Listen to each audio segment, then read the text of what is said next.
This is Business Plus and you're watching the Market Show. I'm your host Tariq Khan Javed. नाज़रीन, आजकल stock exchange माशाल्लाह अच्छी perform कर रही है। उसकी एक जो वजह बहुत बड़ी बताई जा रही है वो ये है कि रिजल्ट्स जो आ रहे हैं despite the gloom which we see overall काफ़ी बेहतर हैं। हमने कुछ दिन पहले एंग्रो के रिज़ल्ट देखा जिसके बारे में बड़ी कंसर्न हुआ करती थी कि उनका जो एक बहुत बड़ा प्लान नया लगा था वो काफ़ी दिनों तक तकरीबन 6 महीने तक उसको गैस गवर्नमेंट नहीं दे पाई, बंद रहा। लेकिन जब कंपोजिट उनका कंसोलिडेटेड रिज़ल्ट आया तो सरप्राइजिंगली बहुत अच्छा था, उसने मार्केट को बूस्ट दी। और उसके बाद जो हम और भी रिजल्ट्स देख रहे हैं, कल इंडस मोटर का रिजल्ट आया वो बहुत अच्छा था। The return was almost 2.5 time more than previous year. Again हमने देखा कि सीमेंट में भी जो है ना बड़ी अच्छे रिजल्ट्स आना शुरू हुए। आज हमारे पास एक दो और रिजल्ट्स हैं जो कि और वो भी अच्छे लग रहे हैं। OGTC ने जो आज रिज़ल्ट अनाउंस किया है उसके मुताबिक उनका EPS जो है 9.67 है, जो कि 32 पॉइंट ज़्यादा है पिछले साल के मुकाबले में। इसी तरह एक और हमारे पास खबर है जो ओवरऑल E&P सेक्टर में की जो प्रॉफिटेबिलिटी है फर्स्ट हाफ में वो तकरीबन 28% बढ़ गई है। तो ये कुछ खुशाइन चीज़ें हैं। और इसके बैकग्राउंड में जो अहम बात बताई जाती है बिसाइड्स दी, देखिए ये साबित ये करता है कि fundamentally our economy is good. और स्टॉक मार्केट जो बीच में बिल्कुल थम सी गई थी, 2-3 करोड़ के टर्नओवर पे चली गई थी, उसकी जो मेन वजह हमारे ट्रेडर्स एक्सपर्ट्स बताते हैं वो ये है कि जो गवर्नमेंट ने एक टैक्स लगाया था वो कैपिटल गेन टैक्स, और उसके जो मैकेनिज्म तय हुआ था कि हर इन्वेस्टर को बज़ाब्ते एक रिटर्न फाइल करना पड़ेगा और टैक्स का जो ऑफिसर होगा उससे आके पूछ सकेगा कि भाई ये आपने इतना पैसा कमाया, क्यों कमाया, कहाँ से ये पैसा आप लाए थे। और आपको पता है कि यहाँ हमारे यहाँ जो कल्चर है, लोग ऐसे इदारों से दूर भागते हैं क्योंकि इनके यहाँ करप्शन बहुत ज़्यादा होती है। जो जेन्युइन आदमी होता है उसको भी वो इतना तंग करते हैं कि वो आदमी बहुत कुछ रिश्वत देने पे तैयार हो जाता है। तो इसी वजह से ये मार्केट से लोग भाग गए थे। लेकिन जब से ये अनाउंसमेंट आई कि जी गवर्नमेंट अब इसको अगर लेगी भी तो थ्रू नेशनल क्लियरिंग लेगी, यानी डायरेक्ट इंटरेक्शन जो है एक इन्वेस्टर का टैक्स ऑफिसर से नहीं होगा, तब से आप देखते हैं कि कुछ रिलीफ आया और जो है अब जो है ना मार्केट में लोग वापस आना शुरू हुए। और जो इंडिविजुअल्स मार्केट में हुआ करते थे बहुत कम हो गए थे, वो कहते हैं कि आस्ते आस्ते वो 40% रह गए थे, बढ़ के फिर 60% हुए। और इसके साथ साथ जो है स्टॉक एक्सचेंज ने ये बेहतर समझा कि इतने दिनों बाद उनको फिर से लाइफलाइन मिली है तो कुछ ऐसे इक़दाम किए जाएँ कि इन्वेस्टमेंट के जो इन्वेस्टर्स के जो कॉन्फिडेंस शेक हो गया था 2008 में, उसको बेहतर किया जाए। इस सिलसिले में एक जो बहुत अहम पेशरफ्त हुई वो ये है कि इन्वेस्टर्स प्रोटेक्शन फंड जो हुआ करता था 2.5 करोड़ का, उसको उन्होंने बढ़ा के 7.5 करोड़ कर दिया है। इससे उम्मीद ये की जा रही है कि जिन लोगों को 2008 में लॉसेस हुए थे बिकॉज 7-8 लोग चले गए थे मार्केट से, उनको कंपनसेट कर दिया जाएगा कुछ बेहतर तरीके के। इसी के साथ मैं एक लेता हूँ ब्रेक के बाद फिर हाजिर होता हूँ।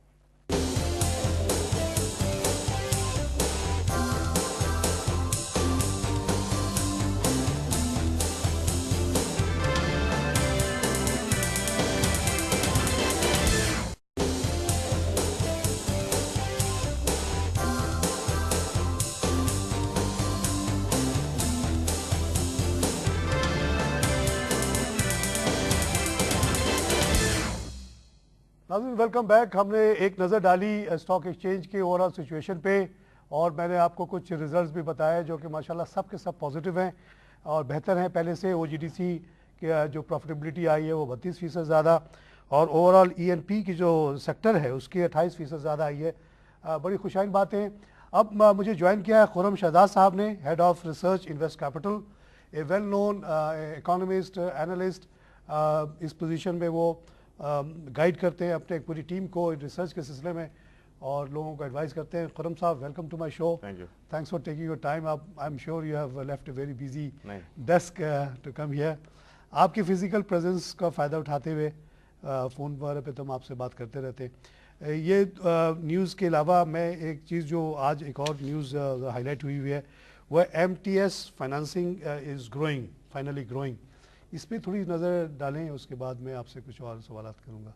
देखें, MTS जो है मार्जिन ट्रेडिंग सिस्टम बेसिकली जो प्रोडक्ट है इसमें शेयर्स की फाइनेंसिंग होती है प्रिंसिपली।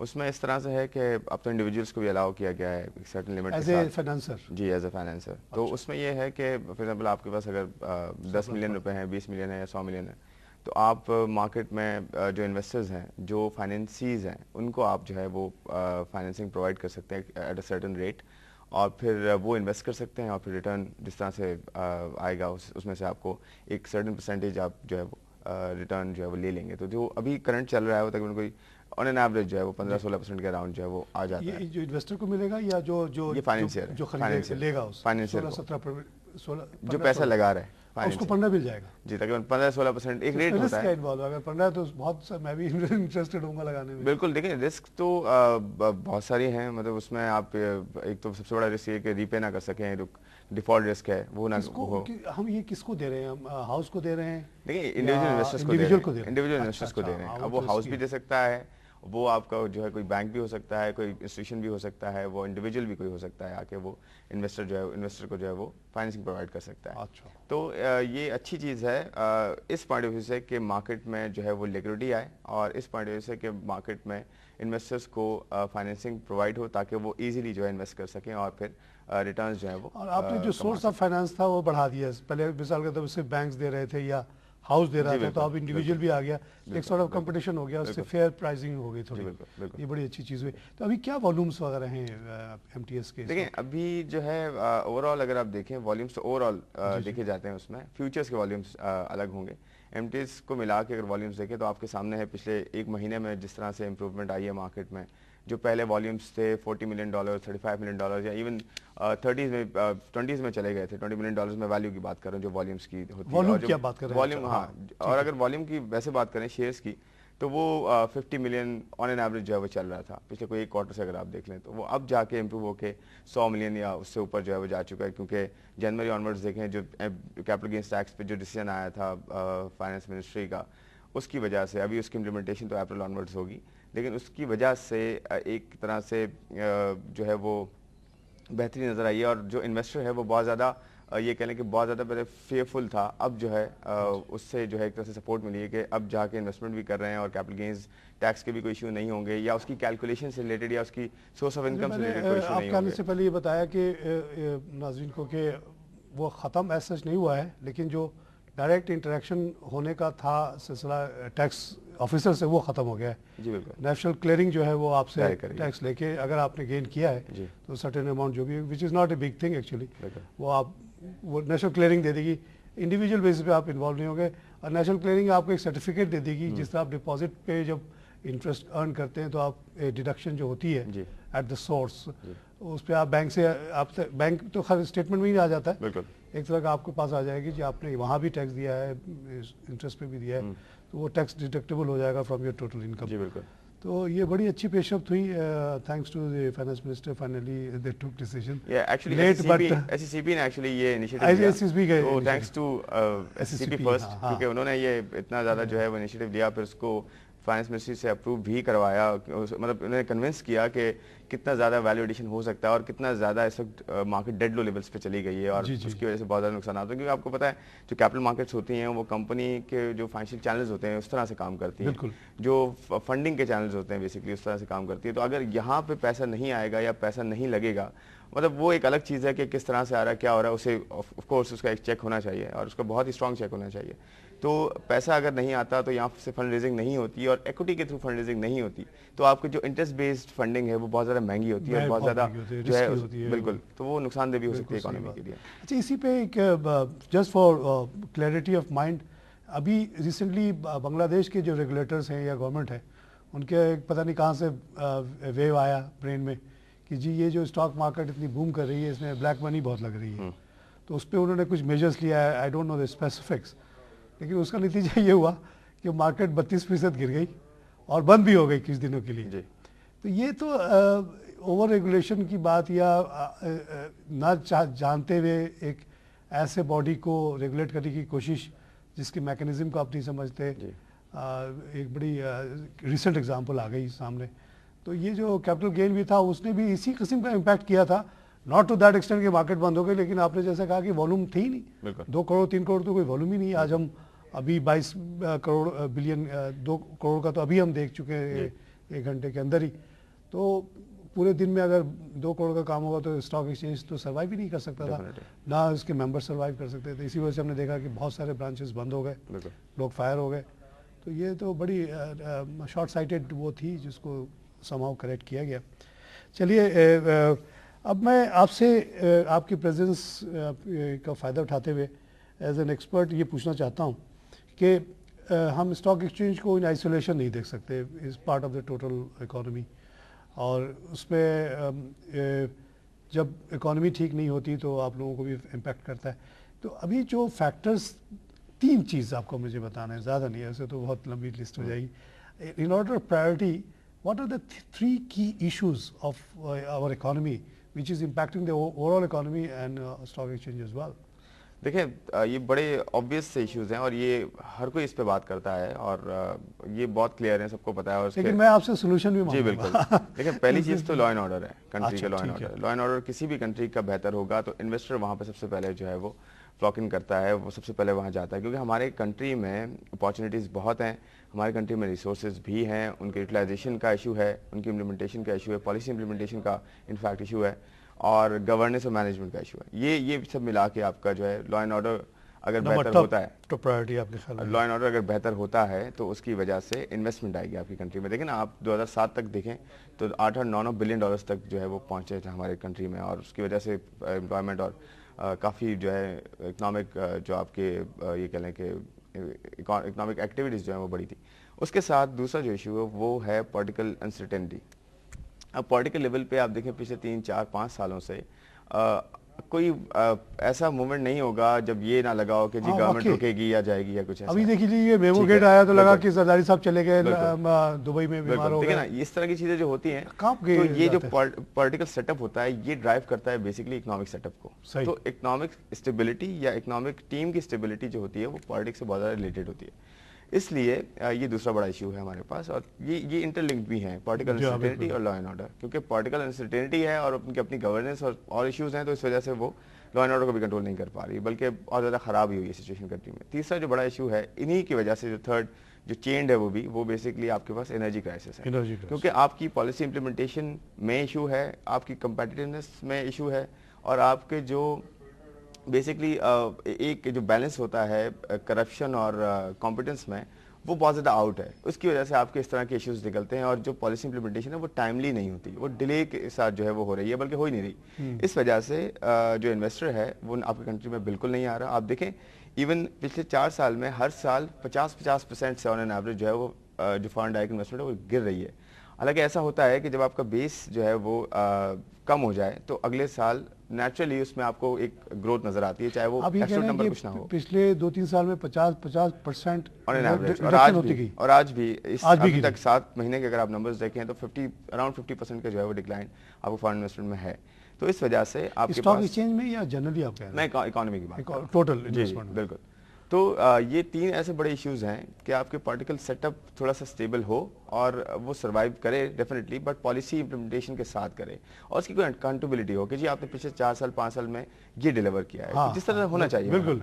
तो ये चीज़ हो तो डेफिनेटली आपको लगेगा कि जी कुछ डिलीवर हो रहा है, इकोनॉमिक प्रॉस्पेरिटी आहिस्ता आहिस्ता आ रही है, ट्रिकल डाउन होकर आम आदमी पे भी आ रही है। हालांकि इकोनॉमिक मिजरीज ज़्यादा हुई हैं इस वक्त, तो ये 3 इश्यूज ऐसे बड़े हैं जिनका सोल्यूशन जो है वो इस तरह से हो सकता है। इसी तरह हम नंबर 1 कहते हैं law and order. Law and order के इश्यूज इस तरह से अगर डायलॉग हम कर सकते हैं अपने लोगों के साथ, यानी कि हम खुद ही अपने लोगों के साथ अगर लड़ रहे हैं, तालिबान से जैसे बात करें, जैसे वो अमेरिकन कर रहे हैं और उनके साथ मिलकर इराकी अफगानिस्तानी कर रहे हैं, तो हम कॉस्ट एंड बेनिफिट एनालिसिस ये कर लें कि हमने यूएस के साथ जो अलायंस बनाई और उनको जो जगह दी है उसका हमें फायदा कितना हुआ है।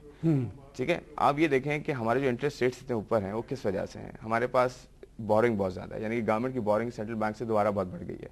हम IMF में गए हैं, उनसे बोरो किया है जी, तो हमारी कमर्शियल बैंक से बोरो किया है, हर जगह से बोरो किया है। बिल्कुल, तो बोरिंग बढ़ने की वजह से इंटरेस्ट रेट्स बहुत ऊपर गए, क्योंकि इन्फ्लेशन का इशू बहुत ज़्यादा जो है वो हो जाता है उसकी वजह से। फिर हम नेट इंपोर्टर्स में भी हैं और हमारे एड और ग्रांट्स इतनी ज्यादा जो है अब नहीं आ रही हैं, नहीं आ रही तो ये सारे इश्यूज जो हैं, खर्चे बढ़ा दिए, हाथ खींच लिया। तो हमने एक तो अपने लोगों को भी हम अपने कंट्री में ही वॉर कर रहे हैं और फिर अपनी इकोनॉमी को भी जो है वो डैमेज कर रहे हैं। इसी वजह से हमारे पास जो है वो इसके जो इकोनॉमिक लॉसेस हैं ये आप कैलकुलेट भी नहीं कर सकते, यानी कि आपको पैरेंट लॉसेस नजर आ रहा है। हाँ, वो उसकी वाकई वो जो और एक कहते हैं कि इतना बिलियन हो गया, एक्चुअली कैन नॉट कैलकुलेट, और लोगों में डिस्ट्रेस भी आप जो है वो हो गई है बहुत ज्यादा।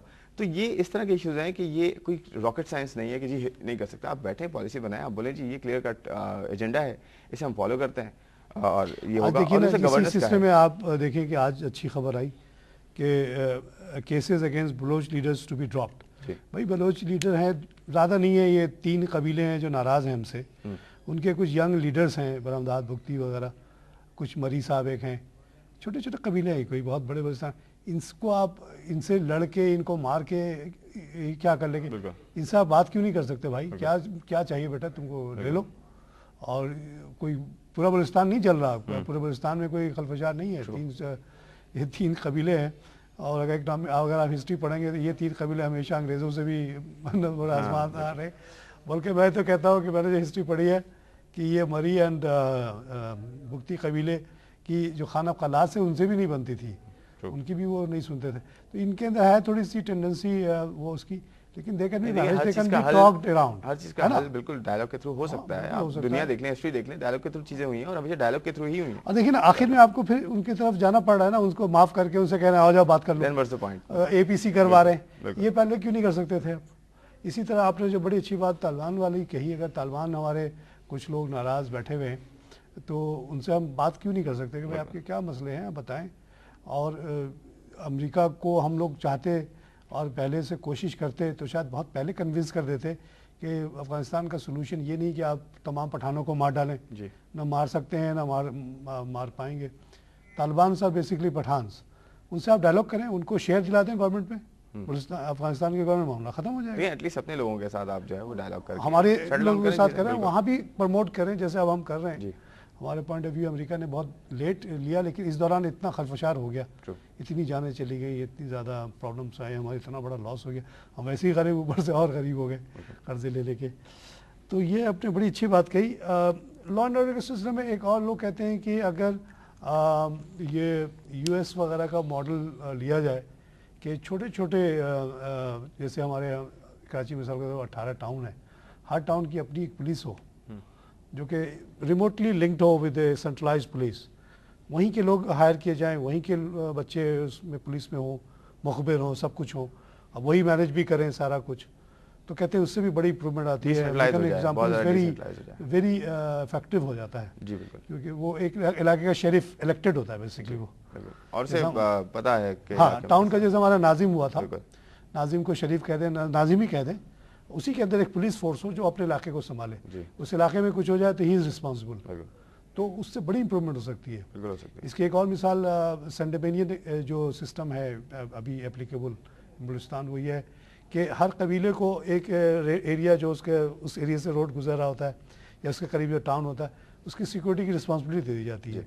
उसे कहा अपनी फौज तैयार करो लेवी और इस जगह को प्रोटेक्ट करो, बहुत ही कॉस्ट एफिशिएंट और बहुत ही सेफ होता है। चलिए ये सजेशंस आ गए। पॉलिटिकल अनसर्टेनिटी का तो ये है कि देखिए अभी डेमोक्रेसी अभी शुरू हुई है, किसी भी इसको कहते हैं ट्रांजिशन एक, जो हम एकदम डिक्टेटरशिप में ट्रांजिशन कर रहे हैं, तो उसमें तो होता है टीथिंग प्रॉब्लम। माशाल्लाह वो 4 साल तो गुजर ही गया, अब आगे जो नेक्स्ट इलेक्शन आया उसमें कुछ बेहतरी हो जाए। आप क्या समझते हैं कि नेक्स्ट इलेक्शन में कुछ नए प्लेयर्स सामने आ सकते हैं and things can change a little bit? देखिए डिपेंड करता है कि नए प्लेयर्स हैं, उनके एजेंडा क्या है, किस तरह से क्या मंशूर है, किस तरह से। बड़ी अच्छी बात आपने कही, इमरान खान के लोगों ने बड़ी उम्मीद लगाई लेकिन वो मैनिफेस्टो देने के लिए तैयार ही नहीं है। वो देखना होगा कि कौन किस तरह से जो है वो डिलीवर कर सकता है। मुशर्रफ साहब को मैनिफेस्टो दे रहे हैं। देखिए 2 चीजें इसमें, एक तो प्रूवन ट्रैक रिकॉर्ड है कि आपने हिस्टोरिकली क्या किया है, किस तरह से जो है परफॉर्म किया है, फिर आपका एजेंडा इस वक्त क्या है, आप डिलीवर क्या कर सकते हैं। देखें, अब ये तो कोई भी कंफर्मेशन किसी की नहीं होती कि जी बंदा जो आएगा वो डेफिनेटली ये करेगा, ऐसा तो कुछ नहीं हो सकता, बट कुछ ऐसे पॉइंट्स होते हैं जिस पे आप कन्विंस होते हैं, जो आपका कुछ प्रूवन ट्रैक रिकॉर्ड होता है जिससे आप कन्विंस होते हैं। मुशर्रफ साहब कह रहे हैं कि I have a good track record, बिल्कुल बिल्कुल, vote me on that basis, तो वो चीज़ें कंसिडर की जा सकती हैं। इमरान साहब का कोई रूलिंग का तो ट्रैक रिकॉर्ड नहीं है, क्रिकेट का है ट्रैक रिकॉर्ड, तो उस बेसिस पे क्या हम उन पे ले सकते हैं। लेकिन लोग डिसअपॉइंटेड इस बात से हैं कि he could have come up with a very except for talking about corruption तो अयूब खान ने भी नारा लगाया। मेरे वालिद भी इसमें फायर हो गए थे, स्टेट बैंक में जॉब करते थे इकोनॉमिस्ट के तौर पे, उनको भी नाम आ गया कि बड़े बड़ों को काटो 303 गोली चली ठक ठक ठक। वो बेचारे क्या करप्शन कर सकते थे रिसर्च डिपार्टमेंट में ज़्यादा इन्फ्लेशन का फिगर ऊपर नीचे हो सकता था 1-8%, वो बहुत बड़ी चीज़ है इन्फ्लेशन का फिगर वही करते थे कैलकुलेट में। नहीं मगर देखिए ना रिसर्च डिपार्टमेंट का हेड क्या करप्शन कर रहा है। बहरहाल he wanted to just make example कि जी हमने टॉप के लोगों को फायर कर दिया ताकि लोग दूसरे हुआ डर गए लोग। तो इमरान खान का सिर्फ ये कहना कि जी मैं आगे करप्शन खत्म कर दूंगा, करप्शन खत्म होगा नहीं, आगे जो मोरल सिस्टम है बड़ा वीक है। देखिए टू एन एक्सटेंट उससे आप कट डाउन कर सकते हैं और कुछ कंपेटिटिवनेस आप जो है किसी गवर्नमेंट ने कहा कि हम करप्शन प्रमोट कर रहे हैं, किसी ने नहीं कहा, कहता तो कोई भी नहीं, मुशर्रफ ने भी नहीं कहा। मुशर्रफ ने तो यहाँ तक किया कि नैब के लोगों को कहा घर घर जाके पूछो कि किसका घर कहाँ से। लेकिन देखिए कुछ चीज़ें ऐसी बहुत अपैरेंट आपको नजर आती हैं कि जी ये जो डिलीवरेंस है और ये इकोनॉमिक एक्टिविटी इंप्रूव हो रही है, वो बहुत ही सामने चीज़ें नज़र आती हैं, किस तरह से चीज़ें चेंज हो रही होती हैं और किस तरह से गलत चीज़ें हो रही होती हैं, ये आपको छोटे लेवल पे भी माइक्रो लेवल पे भी नज़र आती हैं।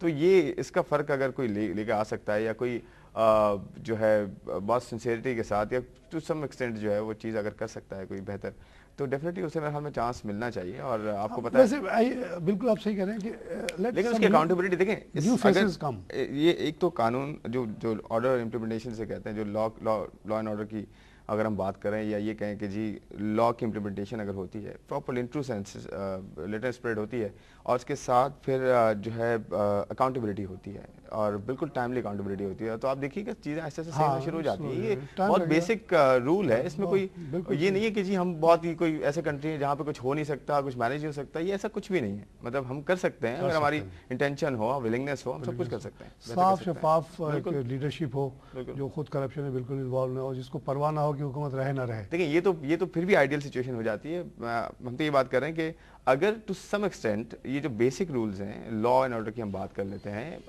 बेसिक पॉलिसी इंप्लीमेंटेशन की बात करते हैं, पॉलिसी कंसिस्टेंसी की बात करते हैं, जो चलती रहे चीज दूसरी गवर्नमेंट आगे बिल्कुल ये बड़ा इंपॉर्टेंट पॉइंट आपने उठाया। मेरे ख्याल में चीजें जैसे आपका जो नेक्स्ट कंसर्न है एनर्जी का, इसके ऊपर ही देख लीजिए अभी पीएमएल ने बड़ा अच्छा एक कॉन्फ्रेंस करवाया एनर्जी पे, लेकिन मुझे एज ए बैंकर बड़ी अच्छी तरह एक वाकया याद है। आपको जब आपके यहाँ लगा था, मैं जनरल का बैंकर था हांगकांग शंघाई बैंक में, तो वो प्रोजेक्ट जो है तकरीबन 3-4 साल इस वजह से डिले हुआ कि ये चार्जेस लगे कि जी रिश्वत ले लिया और रेट ज़्यादा दे दिया, बांग्लादेश में तो ये रेट है और फलानी जगह तो ये रेट है, हम नहीं करते। भाई रिश्वत लिया या कुछ भी किया, मुल्क ने कमिटमेंट कर दी एक मल्टीनेशनल कंपनी को, उससे ब्रिटिश कंपनी भी इन्वॉल्व थी मैनेजमेंट साइड पे और जनरल का पैसा था, तो वो जो हमने डिले किया उसका इतना ज़बरदस्त नेगेटिव इम्पैक्ट पड़ा अरब इन्वेस्टर्स पे कि उसके बाद आपने देखा कि कोई भी इतनी बड़ी इन्वेस्टमेंट लेके नहीं आया जी। अब लोग शॉर्ट टर्म इन्वेस्टमेंट लाते हैं, कोई बैंक का शेयर खरीद लेता है फिर बेच के भाग जाता है, लेकिन ये कि जनरल जैसे उसने एक हब को लगाया, greenfield investment, long term investment थी ना, बहुत बड़ी इन्वेस्टमेंट थी। अगर ये 1200 का प्लांट अभी यहाँ पे ना होता तो सोचिए हमारा क्या हाल होता जी। अब तो ये वैसे भी अगर आप देखें ना कि हब के बाद कोई बड़ा प्लांट नहीं लगा ना, that probably is one of the reasons for this crisis which we will talk about next. और उसके बाद फिर उसकी प्लानिंग भी नहीं हुई, उसका इम्प्लीमेंटेशन भी फिर सबसे आपकी बात ये बिल्कुल सही है कि एक तो के जो इन्होंने मिसाक जमहूरिया जैसे किया था, मिसाक मईशत होनी चाहिए कि कुछ चीज़ों पे बात कह दीजिए कि भाई ये है policy, long term policy for the next 20 years और इस पर सब लोग हम एग्री हैं। हुकूमत इमरान साहब किया है, खुर्रम साहब किया है, तारिक साहब किया है, नवाज शरीफ किया है, कोई भी आए, आप आए हुकूमत करें। There are lot of other issues to talk about and but don't touch these issues because this is vital. अब एनर्जी नहीं है तो देखिए क्या हाल हो गया हमारा। और उसे पार्लियामेंट से पास, सेनेट से पास करा, सेनेट से पास करके जी हाँ 20 साल का प्लान पास हो, ये हमेशा के लिए हो जाए, मतलब बेहतरी के लिए। Everybody knows about that, nobody differs.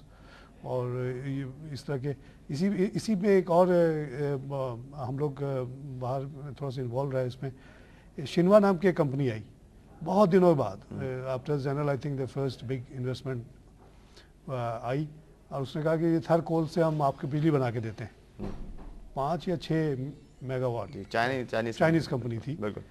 तो वो उसने आके काम शुरू किया। अरबाब साहब का दौर था, बड़े अच्छे रोड्स बिछ गए, पूरे थरपारकर में एयरफील्ड बन गया। हमारे भी कुछ जानने वालों ने जाकर वहाँ ज़मीनों में खरीदना शुरू की कि यहाँ होटल बनाएंगे और पेट्रोल पंप बनाएंगे। लग रहा था कि बूम टाउन बनने वाला है, लेकिन 2007 में उठ के चली गई। पता ही ये चला कि जी उससे उसको इतना तंग किया नेपरा के बेसिकली प्राइसिंग पे जो है वो एक सेंट, कोई कहता है 3 सेंट, 5 से 6 सेंट्स का था। अच्छा। वो कह रहे थे बहुत महंगा है। अच्छा। और आज जो 3 सेंट और आज 11, 12, 15 सेंट। अच्छा शहजाद, उसमें एक मजे की बात जो मैं सोच के हंसता हूँ बड़े, वो $1 बिलियन की इन्वेस्टमेंट थी। $1 बिलियन थोड़ा, अगर वो 6 मेगा वो आ जाता 6000 मेगावाट, तभी कोई क्राइसिस ही नहीं होता। और उसकी जो टोटल कॉस्ट थी मेरे ख्याल में बहुत कम थी। आपके ख्याल में कितने पे वो दे रहे थे? $1 बिलियन का वो प्रोजेक्ट था, तकरीबन $1 बिलियन का। तो वो किस रेट पे देना चाह रहे थे, आपको कोई पता है? मैं आपसे ये कह रहा हूँ 5 या 6 सेंट्स का कुछ था, फर्क रह गया था। नहीं 5 या 6 सेंट्स पे वो कह रहे थे, और आज आप 15-16 सेंट्स और 14 सेंट्स पे भी दे रहे हैं। अच्छा, मतलब ऑब्वियसली। अच्छा, तो जैसे वो 6 सेंट मांग रहे थे और हम 5 सेंट कह रहे थे, शायद 1 सेंट का गैप सेंट का। बिल्कुल। और आज आप कह रहे हैं कि हम 15-16 पे ले रहे हैं। ऑब्वियसली आपके पास शॉर्टेज मुझे 11, 12, 15, 16 इस रेंज में चले गए ना, डबल डिजिट्स में चले गए। तो ये अब देखिए खान साहब कि इस मुल्क के करप्शन की इंतहा है।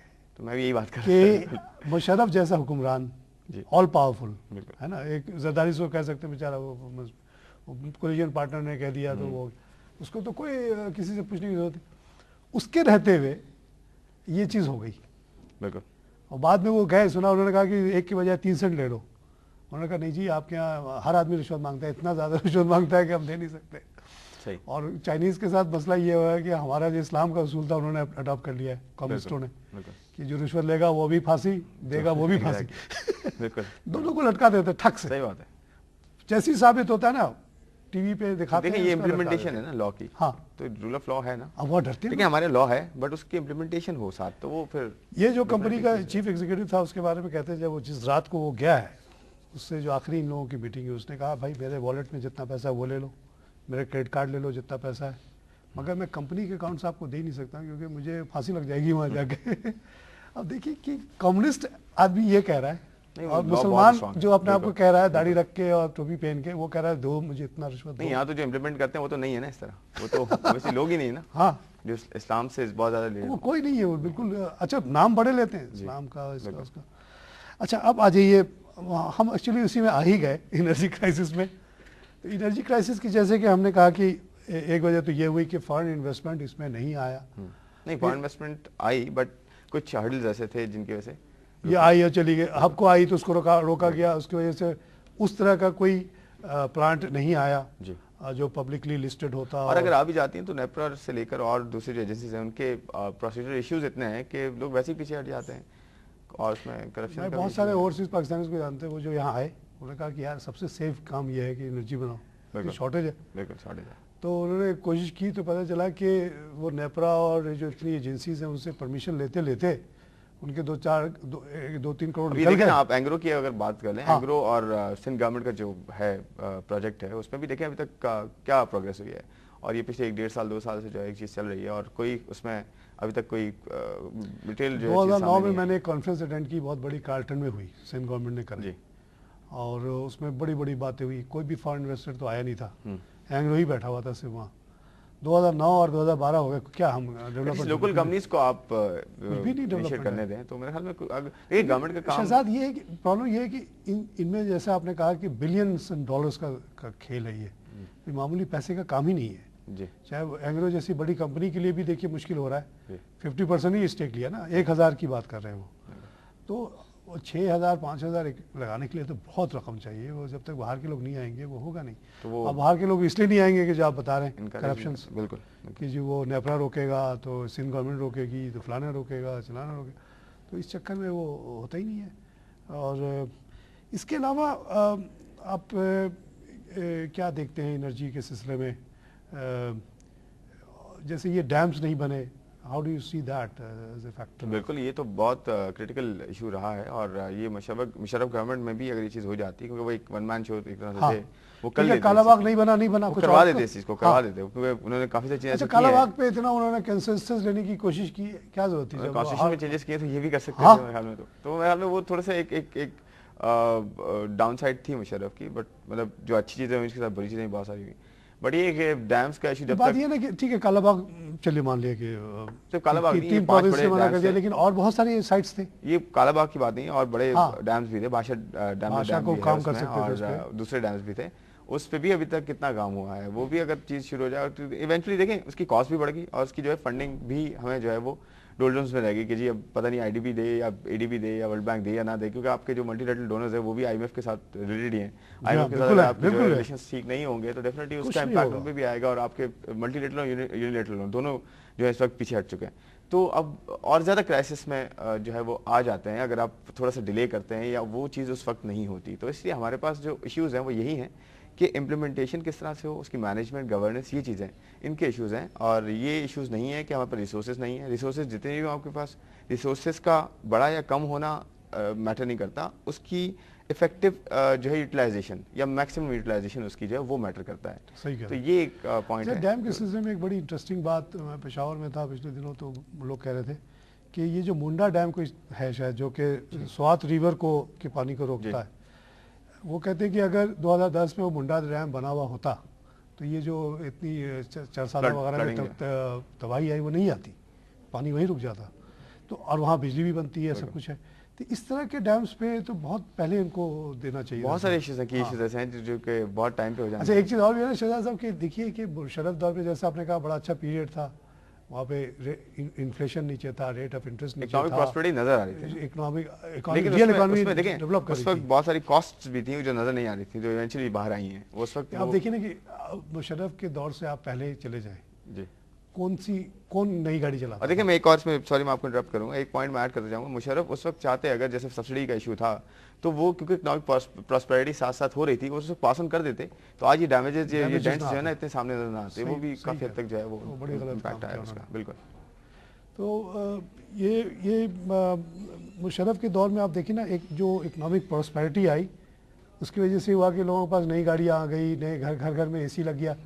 आज से 20 साल पहले, 15 साल पहले कोई सोचता भी नहीं था कि घर में स्प्लिट लगाएगा। एक तो चाइनीज ने सस्ता बना के भेज दिया 15,000 16,000 में, फिर फाइनेंसिंग इजी हो गई। सबसे बड़ी चीज़ इन्वेस्टमेंट थी, आपके पास पॉलिटिकल स्टेबिलिटी थी और उसके साथ साथ लॉ एंड ऑर्डर पे रिलेटिवली कंट्रोल था और 2007 तक कंट्रोल ही रहा। उसकी वजह से इन्वेस्टमेंट आई। अगर आप इन्वेस्टमेंट देखिए एक साल में 6-6 बिलियन 8-8 बिलियन डॉलर्स आए। अच्छा, ये सारे इन्वेस्टमेंट या ये जो एसी जो खरीदा लोगों ने, नहीं कंपनीज खरीदी है ना, कंपनी खरीदी, सर्विस इंडस्ट्री में कितनी ग्रोथ हुई है, बैंक्स की कंजम्पशन ऑफ इलेक्ट्रिसिटी भी तो बढ़ी ना तेजी से। बिल्कुल बिल्कुल, लेकिन उसको उन्होंने मैच नहीं किया थ्रू सप्लाई ऑफ एनर्जी। वो ये भी बिग प्रॉब्लम जिसकी वजह से डैम्स का इशू था। बहुत अच्छा लग रहा है आपसे बात कर, दिल चाह रहा है बहुत बात करूं लेकिन टाइम नहीं रहा, इसीलिए मैंने 3 पे रुका था आपको। आपने तीनों I think most important issues को रेज कर दिया। इन चीज़ों को ठीक किए बगैर ना आपका स्टॉक एक्सचेंज सही होगा, ना मुल्क सही होगा, सब भी सही होगा। अल्लाह करे जो आपने बातें की इस पर कुछ अमल हो और बेहतरी आए। नाज़रीन, आपने खुर्रम शहजाद साहब की ये बातें सुनी। स्टॉक एक्सचेंज के अलावा मैंने उनको चैलेंज ये दिया कि आप 3 मुझे अहम तरीन इकनॉमिक इश्यूज़ बताएं। तो उस पर सबसे पहले उन्होंने लॉ एंड ऑर्डर को बताया कि वो बहुत ज़रूरी है। उस पर उनका ख्याल ये है कि जो डायलॉग है अपने लोगों से, मिसाल के तालिबान है या बलोच है, कोई भी नाराज़ बैठा है उनसे, ये बच्चे हैं छोटे छोटे, कोई किसी वजह से नाराज़ है, उनसे बात करना, उनको मनाना जो है ना बहुत ज़रूरी है। और किया जाता तो इतनी डैमेजेस ना होती जो अभी हुई है। पॉलिटिकल स्टेबिलिटी पे हमने बात की कि हाँ एक ट्रांजिशनरी पीरियड में ये सब कुछ होता है, लेकिन अगर इस ट्रांजिशनरी पीरियड में भी गवर्नमेंट अगर फोकस करती तो करप्शन वगैरह को कंट्रोल कर सकती थी।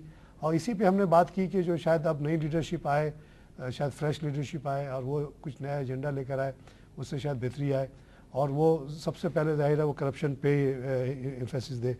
एनर्जी के बारे में हमने कहा कि इसकी जो आज हम एनर्जी क्राइसिस देख रहे हैं उसके पीछे कुछ 2-4 स्टोरीज़ हमने डिस्कस की। मिसाल के तौर पे हबको को डिस्कस किया, मैं उसका बैंकर रहा था, मैं जानता हूँ उसकी बैकग्राउंड। 3-4 साल एक प्रोजेक्ट का डिले होना कितना डैमेजिंग रहा उस कंपनी के लिए और ओवरऑल फॉरेन इन्वेस्टर को कितना उसने डिटर किया।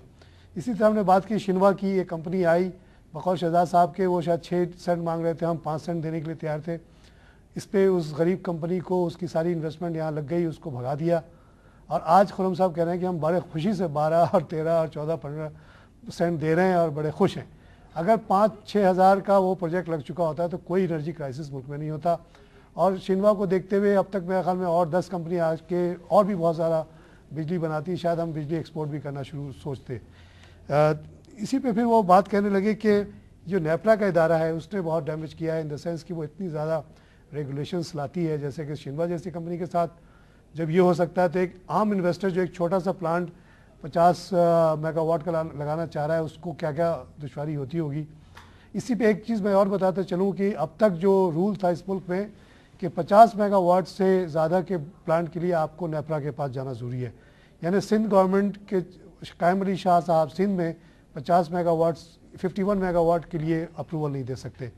शहबाज साहब पंजाब में अप्रूवल नहीं दे सकते। This is too much centralisation, unnecessary centralisation. जब शॉर्टेज है तो लगाएं, लोग क्यों रोक रहे हैं उनको, और बड़े लिबरल टर्म्स उनको दिए जाएं, ये भी सोल्यूशन है। फिर हमने डैम की बात की, जो डैम नहीं बने वो बकौल शहजाद साहब के बड़ा गलत हुआ। उस दौरान में एनर्जी की नीड बढ़ा दी गई लेकिन सप्लाई नहीं बढ़ाई गई। इसी के साथ मैं प्रोग्राम ख़त्म करता हूँ। खुदा हाफिज़।